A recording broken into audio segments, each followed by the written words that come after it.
Another story we've been working on in the last hour, the family of this 8-year-old Jenesis Dockery, who was shot and killed by an 11-year-old at her babysitter's house, officially filed a lawsuit against the babysitter and the owner of the gun. A news conference just wrapped up, and WRAL's Carly Haynes was there and spoke with the family. Carly, what do they hope comes out of this?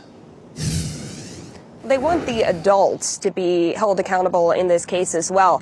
This is the first time that we're seeing any action taken against anyone other than that 11-year-old boy who is accused of shooting Jenesis Dockery. Now, the lawsuit seeks $25,000 for treatment, funeral costs, and also the emotions, the grief that the family has felt. Civil rights attorneys in Dockery's family are suing both the 11-year-old's mom, who was babysitting Dockery at the time, and the 11-year-old's grandfather, who they say owns the gun the boy got a hold of. The lawsuit claims the grandfather, Thomas Michael, failed to secure the gun and did not report it missing from his safe. It also claims both he and the boy's mother, Crystal Michael, should have known he had a strong interest in guns.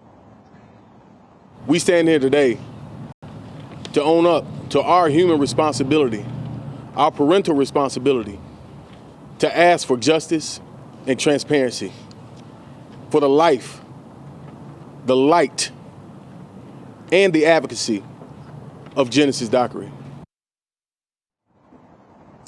Crystal Michael spoke to WRAL documentary reporter Kristen Severance for the documentary Unsafe: North Carolina Kids Dying from Gun Violence.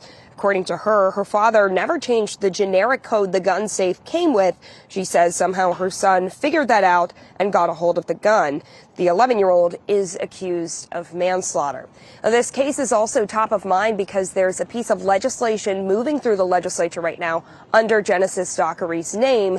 It would charge anybody who fails to report their gun as stolen or missing if it is eventually used in a crime. Carly Haynes, WRAL News, live in Fayetteville. And as you mentioned right there, Carly, the WRAL documentary team spoke with Jenesis' father and the babysitter after the shooting. You can watch Unsafe: North Carolina Kids Dying from Gun Violence on WRALdoc.com.